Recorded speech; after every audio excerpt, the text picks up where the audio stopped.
All right, so I want to go over some systems of equations applications. This is actually one of the areas of algebra and mathematics that is super applicable in a lot of real world scenarios.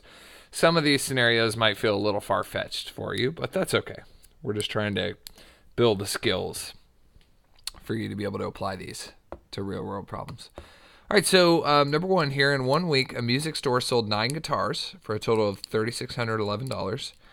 Electric guitars sold for $479 each, and acoustic guitars sold for $339 each. How many of each type of guitar were sold? So, on a problem like this, if you think about this from a problem solving approach, you could definitely guess and check on this, right? If there's only 9 guitars sold in total, it's either 9 acoustic, 0 electric, 8 acoustic, 1 electric, 7 acoustic, 2 electric. You could guess and check on that. But you can solve this with the system of equations pretty easily. So let's talk about how to set this up. So the first thing I like to do on these is just read the problem and figure out what it's asking. So what is this asking? It's saying how many of each type of guitar were sold. Okay, so the goal here is to figure out the number of electric guitars sold and the number of acoustic guitars sold. And when you get information like this, so there's really three pieces of information here. And those are that the first one is there were 9 guitars sold for a total of $3,611. The second piece of information is that electric guitars sell for $479 each and acoustic guitars sell for $339 each. So what I'm going to recommend here is if our goal is to find out how many electric guitars were sold, then I'm going to actually create a variable. I'm going to call it x, and x is going to be the number of electric guitars sold. I'm going to create another variable for the number of acoustic guitars sold, and I'm going to call that y. So y is the number of acoustic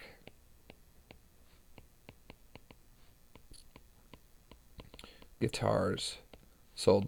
What I'm going to do here is I'm going to take these variables, x and y, because I don't know what they are, which is why I just called them x and y, and I'm going to create a couple equations that use x and y.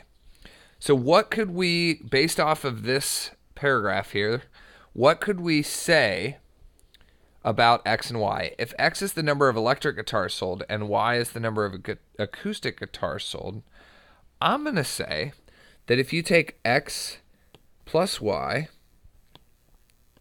what should that equal? The number of total guitars sold. It tells you right here. It sold 9 guitars. So here's your first equation. This one's pretty easy. X plus y together must be 9. Okay? I think that's probably the easier equation to set up. The second one, I think it's a little harder to think about. But for the second one, I want you to think about this. If we took the number of electric guitars that we sold, which is x, and multiplied it by 479, that would give us how much money we made from the electric guitars, right? So if you think about it, 479x would be the amount of money. So amount of money made from the electric guitars. How about the amount of money that we make from the acoustic guitars? Wouldn't that just be 339 times the number of acoustic guitars we sold, which is y? So that right there is the amount made from acoustic guitars. If you think about this for a second, if you take the amount you made from the electric and the amount you made from the acoustic and you put them together, wouldn't that be the total amount of money that you made? In other words, 3611. I guess we don't really need the dollar sign because I didn't use it earlier over here. I probably should have put the dollar sign in, but let's be consistent. So we'll just say 3611. 3611. Okay, so there's your second equation. If you do $479 times the number of electric guitars, that's the money that you make from the electric guitars. If you do $339 times the number of acoustic guitars sold, this right here is the amount of money you make from the acoustic guitars. If you put them together, that would give you $3,611. In my opinion, the hardest part of these problems is setting them up. I think most people are pretty good about solving them once they have them set up. So, all right, let's actually go ahead and solve these now. So I'm going to come over here. I'm going to actually use substitution here. I know I've said in the past that elimination is my favorite method, but let's just say that x here is equal to 9 minus y. So what I've done is I've just taken this equation and I've subtracted y from both sides. So if you subtract y, the y would go away over here, and then you would have 9 minus y on the right. What I'm going to do here is I'm going to substitute this into this equation. Never substitute back into the equation that you took your variable from. So we're going to say that 479, I'm just going to rewrite that second equation now. And instead of x, I'm going to put 9 minus y, so that's x, plus 379y is equal to 3611. So all I did was I took this equation right here and substituted in 9 minus y for x. Now we've got an equation here that only deals with y.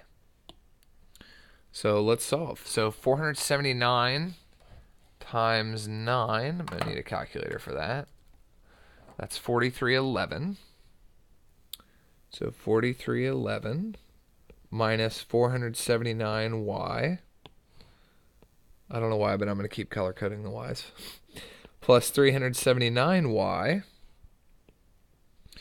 is equal to 3611. All right, so if I take negative 479y and add 379y, that gives me exactly negative 100y.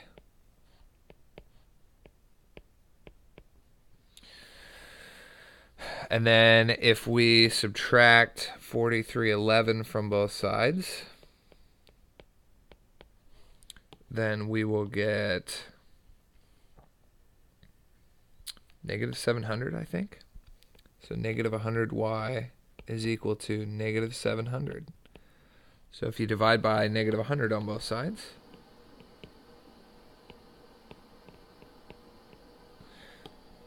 you should get y is equal to 7. Okay. So if y is 7, what was y? What did y represent again? So I'm zooming out here. Y was the number of acoustic guitars sold. So what would our answer be? Our answer would be they sold 7 acoustic guitars.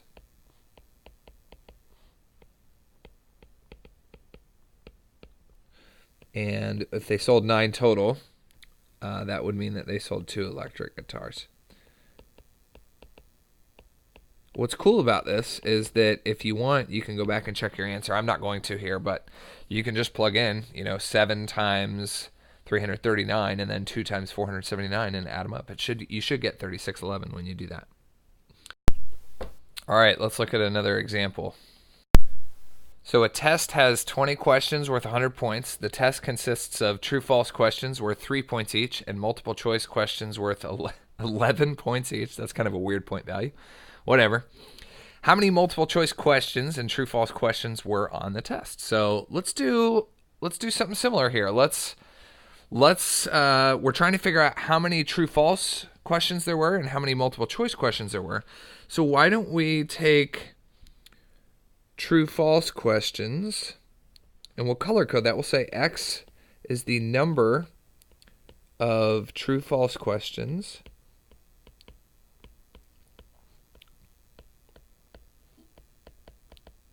and we'll let Y be the multiple choice questions. So the multiple choice questions, Y will be the number of multiple choice questions.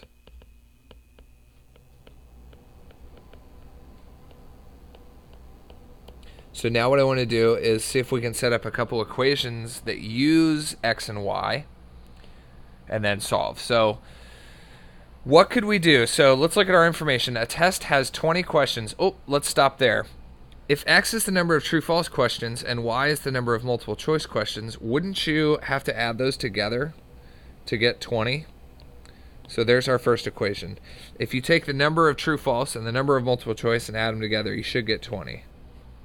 So that's one equation. That's nice. That's easy. All right, what else do we know? The test consists of true-false worth 3 points each and multiple choice questions worth 11 points each. So my thought here is that we're going to add some stuff up, and when we add it up, we better get 100 points total. So why don't we take, for this thing right here, the amount of points from true-false questions,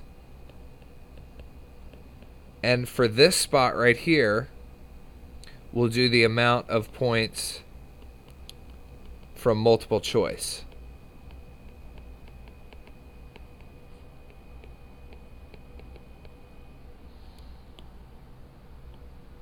So, what is the amount of points that we would get from true-false questions? Well, here's a question. How much are true-false questions worth?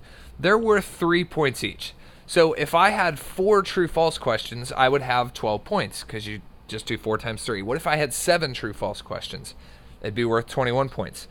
Here's where it gets a little tricky and abstract. What if I have X number of true-false questions? Well, we don't know because we don't know what X is, but how do we get the final answer of how many points we have from true-false? You just multiply them. So just do that. So let's just say 3x, 3 times x. That would be the number of points you get from true-false questions. In the same way, how many points are we going to get from multiple choice questions? Well, if they're worth 11 points each, then if you just take 11 times the number of multiple choice questions, that would give you the amount of points that come from the multiple choice. I mean, if you had 5 multiple choice questions, you'd be 11 times 5. It'd be 55. So in general, you can just do 11 times y, and that would give you the number of points that you're going to get from multiple choice. So now we have 2 equations. We've got x plus y is 20, and then we have 3x plus 11y is equal to 100. Now we can solve. So let's come down. I'm going to do substitution again. We could probably do elimination here, but substitution is relatively quick and easy. All right, so x plus y is equal to 20. So I'm going to subtract y from both sides. And when I do that, I'm going to get that x is equal to 20 minus y. So that is one equation right there. And what's really nice about this is that it tells me what x is in terms of y. So instead of using x here, I'm going to recopy this equation down here. So 3x plus 11y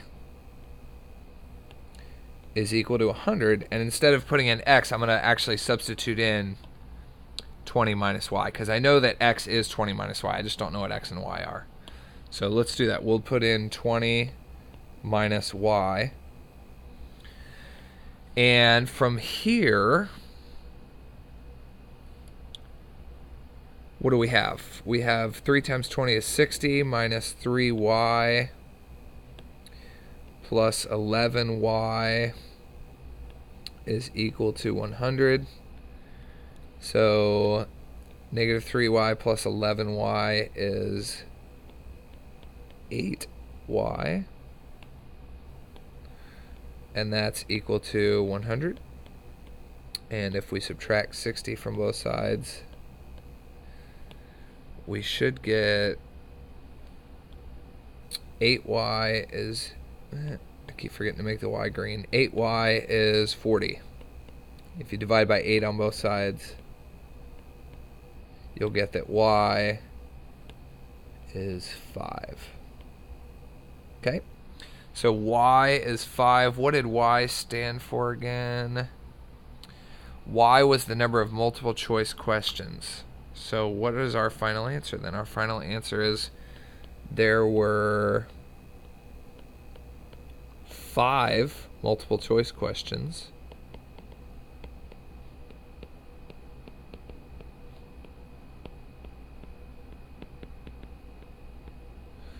And if there were 20 total, that means there'd have to be 15 true-false questions. And again, if you want to know whether or not you got this right, just plug them in. See if they work. If you do 5 times 11, you get 55. And then if you do 15 times 3, you get 45. And check that out. Together they make 100. So you know that you're right. All right, let's look at another problem.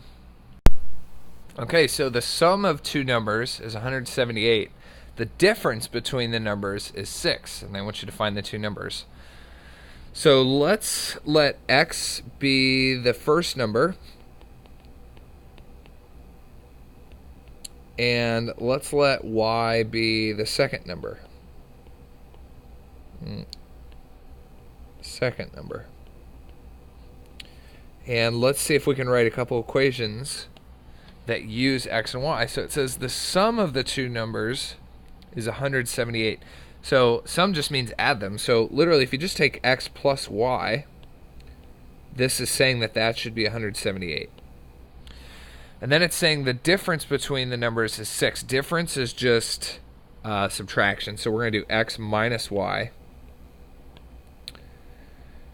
is 6. Now, some people say, well, how do you know it's not y minus x? And the answer is, well, it doesn't really matter because it just told you the difference between them is 6. So by writing out x minus y, you're actually in some way kind of declaring that x is the bigger number, right? And if we had done y minus x, we would have gotten them switched. They would have been backwards. I'm doing like air quotes there. They would have been backwards. But you would still get the answer. You would still know the two numbers. It doesn't, I don't really care which one's bigger. I'm just saying like x minus y is 6. All right, so let's go ahead and solve this now. We have two equations with two variables. And look at this. This works perfectly for elimination. I'm just going to suggest that we add the second equation to the first one because you have a y and a minus y. So when you do that, they'll just cancel. So when you do this, you'll get 2x is equal to the y's eliminate each other, and then you have 178 plus 6, which is 184. And then from here, just divide by 2. So divide both sides by 2, and we should get that x is 184 over 2 is 92. Okay, so if x is 92, I guess you could just do x. We know x minus y is 6. So if you do 92 minus y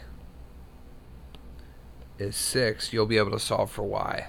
So subtract 92 from both sides here.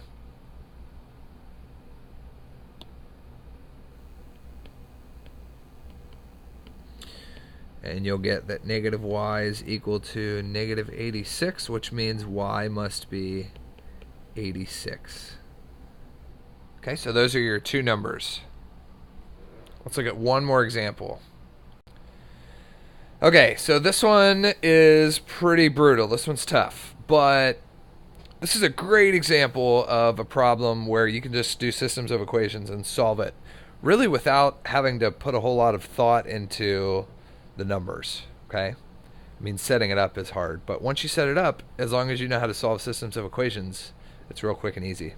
All right, a parking lot has spaces reserved for motorcycles, cars, and vans. You bet your coworker $20 that you have at least a 15% chance of getting a spot if you drive your new van.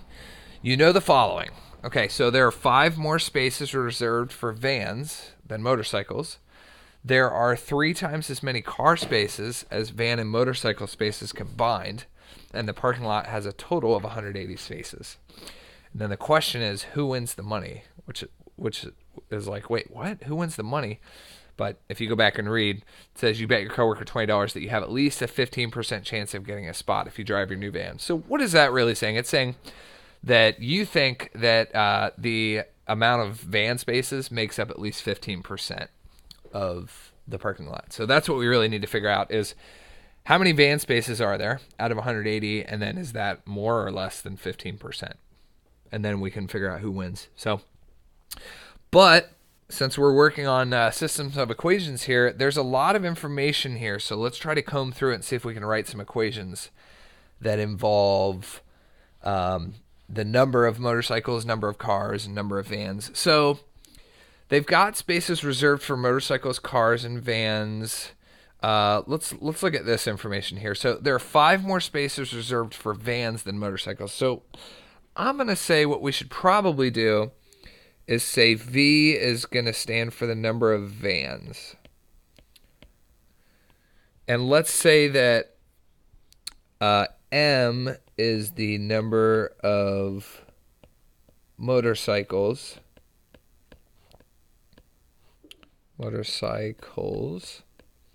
And then let's let C be the number of cars. So C will be the number of cars. Let's see if we can write some equations based off of these 3 pieces of information up here, okay? So the first one says there are 5 more spaces reserved for vans than motorcycles. So if you take the van number, there are 5 more reserved for vans than for motorcycles. So be really careful here.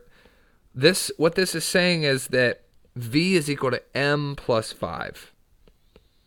Some people will write V plus 5 is equal to M, but that doesn't make sense. If you take the number of van spaces and add 5, that's the number of motorcycle spaces. That's not what that bullet point is saying. It's saying that there are 5 more spaces for vans than there are for motorcycles. So if you took the motorcycles and added 5, that would equal the number of spots for the vans. And that's what this equation says. So be really careful when you set these up. You want to ask yourself, does what I wrote make sense? If I take the number of spots for motorcycles and add 5, is that the number of van spots? And that's exactly what this bullet point is saying.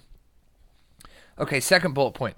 There are 3 times as many spaces, as many car spaces as van and motorcycle spaces combined. So what I'm going to do here is I'm going to do van and motorcycle combined. So van and motorcycle combined.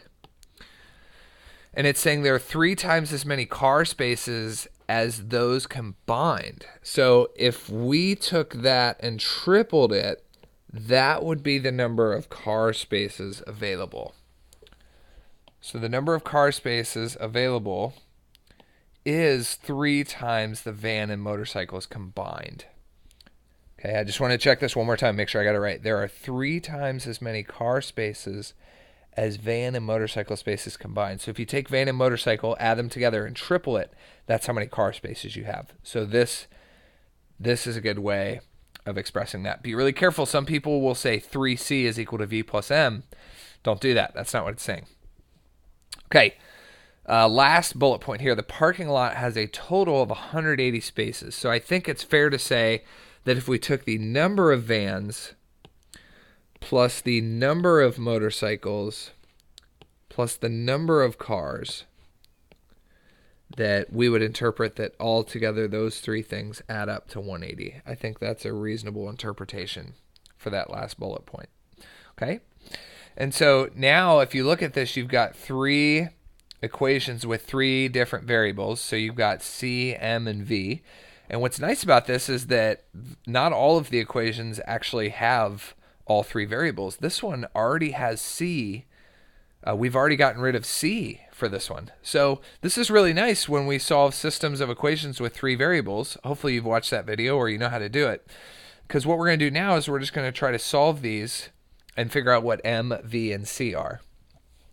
So what's nice about this is when you solve systems of 3 equations, you want to take a couple equations and get rid of one of the variables. So that's kind of already done here because C is already gone from this equation. So what I'm going to recommend that you do is take the other 2 equations, so the second one and the third one here, and we're going to see if we can get rid of C in these equations.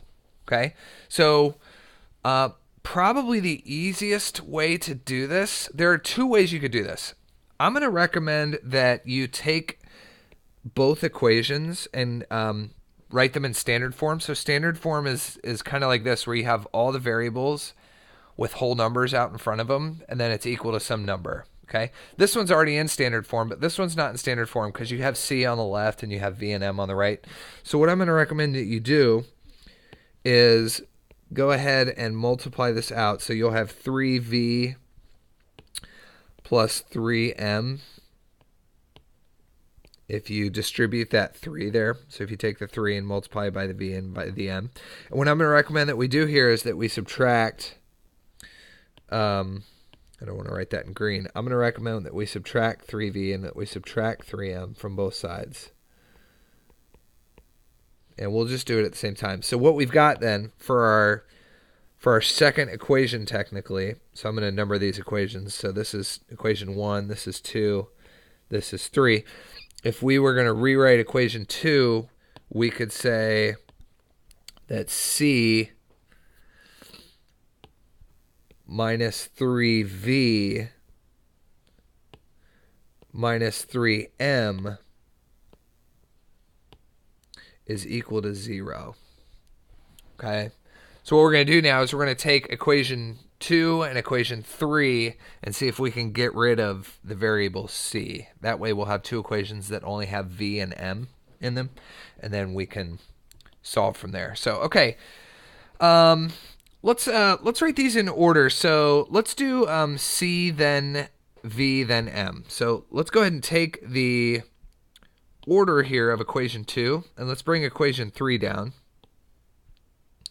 And let's just rewrite the order of equation 3. So for equation 3, we have C. So we just have one C. And then we have plus V, and then plus M. So that's equation 3, and that's equal to 180. So now we've got equation 2 and equation 3. They're nice and stacked. They've got C's, V's, and M's together. And if we want to get rid of C, what do you think we should do to this second, technically the third equation here? I'm going to recommend that we multiply this by -1. What that's going to do is that's going to give us a negative C, and we'll be able to cancel. Okay, so I'm just going to rewrite equation 2. So equation 2 is C minus 3V minus 3M is equal to 0. And now if we go ahead and multiply equation 3 by -1, what are we going to have? We're going to have negative C minus, minus V. So we're going to take the -1 and multiply it to everything in this equation. So we're going to have minus V. And then we will have minus M. And this is equal to -180. So now we're here. Now we can just take this equation right here and add it to equation number 2. Okay, so when we do that, what will we get? We'll get the C's will eliminate each other. We'll be left with -3V minus V is going to be -4V. And then if you have -3M minus M, it's going to be -4M. And that's going to be equal to 0 plus -180 is -180. Okay, so what we've got now is, I'm going to try to highlight these two equations now in orange. We've got two equations. Where's my other one that I want? So that's one, and then the other one that I want is up here, right here. We've got two equations that just have V and M in them. Okay, so what we're going to do is we're going to take that first equation, so V is equal to M plus 5, And then the second equation, which is negative 4v minus 4m is equal to negative 180. And we're just going to go ahead and solve for either v or m here. So let's do substitution here. So we've got v is equal to m plus 5. Let's just plug that in where that v is. That'll be nice and easy. So we'll do negative 4v minus 4m is equal to negative 180. So if v is m plus 5, then we'll just put in the m plus 5 here, where that v was. So literally just taking this equation and substituting in m plus 5 instead of v, because we know v is m plus 5. Okay, so from here, we've got negative 4m minus 20. I'm getting that minus 20 from doing negative 4 times 5. And then minus 4m is equal to negative 180. If you do negative 4m and you subtract another 4m, then you've got negative 8m